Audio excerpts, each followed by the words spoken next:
तमाम प्रिय दर्शकों का आज के विशेष खास कार्यक्रम में बहुत बहुत स्वागत, अभिनंदन। मैं हूं देवभूमि ऋषिकेश उत्तराखंड से आपके साथ डॉक्टर आचार्य आशीष। आज हम बात करेंगे मलमास को लेकर के। यहां पर मैं आपको बता दूं, कई बार खरमास को भी लोग मलमास कहते हैं, लेकिन मलमास अलग होता है और खरमास अलग होता है।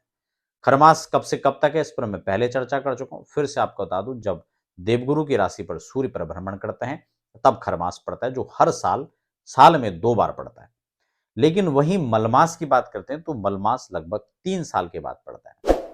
इसी पर आज की डिटेल में चर्चा रहेगी। नए दर्शक हैं तो फटाफट चैनल को सब्सक्राइब कर लीजिए, बेल आइकन प्रेस कर लीजिए और आइए अब समझते हैं मलमास की विशेषताओं। मलमास में बहुत सारे काम नहीं किए जाते हैं, लेकिन बहुत सारे कार्यों के लिए मलमास अति श्रेष्ठ होता है। वो कौन कौन से कार्य हैं उसको हम डिटेल में समझने का प्रयास करेंगे।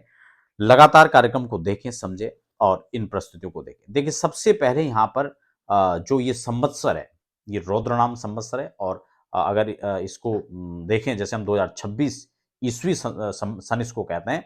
इस प्रकार से हम अगर अपने संवत के अनुसार कहें तो 2083 यह संवत रहेगा। और इसमें ज्येष्ठ मास में, चांद्र ज्येष्ठ मास जो इस बार पड़ेगा, उसमें अधिक मास पड़ रहा है, जिसकी तिथि क्या है, 17 मई। इसकी कालावधि 17 मई से और 15 जून 2026 तक जो है, इस वर्ष मलमास पड़ रहे हैं।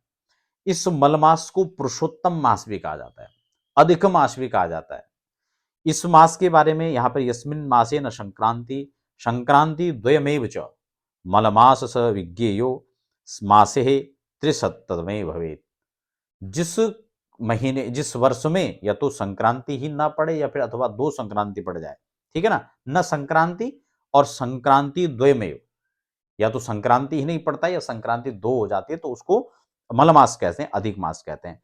सिद्धांत शिरोमणि के अनुसार यहां पर असंक्रांति मास दिग्मास स्फुट द्विसंक्रांति मास क्षयाक्षय कदाचित, वो वही बात लिखा हुआ है, या तो क्षय हो जाए मास या बढ़ जाए, ये दोनों ही मलमास अधिक मास कहा जाता है। पुरुषोत्तम मास के नाम से भी इसको जानते हैं। ज्योतिषीय गणना के अनुसार 365 दिन सौर वर्ष में जो कहे गए हैं, उसमें 365 दिन 6 घंटे 11 सेकंड का होता है, जबकि चांद्रमास में यह 354 दिन का लगभग हो जाता है, 9 घंटे इसमें एक्स्ट्रा हो जाता है, ठीक है ना। तो ये जो समय है, ये लगभग पुनरावृत्ति जब इसकी होती है तो मैंने आपको लगभग बता दिया 3 साल के बाद पड़ता है। अधिक मास में आप जो है, जैसे कि नए घर में आपका गृह प्रवेश है, विवाहादि संस्कार है, ये तो आप नहीं कर सकते हैं। लेकिन अधिक मास में आप भगवान का पूजन, खासकर देव यजन, पितृ यजन आप इस कालखंड में कर सकते हैं। इसका विशेष लाभ है। खासकर पितरों के निमित्त, पितरों की प्रसन्नता के लिए आप इस कालखंड में जो कुछ भी करते हैं, वो आपको कई गुना अधिक उसका फल प्रदान करता है। इसलिए अपने कल्याण के लिए, अपने पुण्य प्राप्ति के लिए आप यजन, दान, पूजा पाठ, यज्ञ आदि इस कालखंड में कर सकते हैं। उसमें कोई दोष नहीं है, बल्कि उसका फल कई गुना अधिक बताया गया है।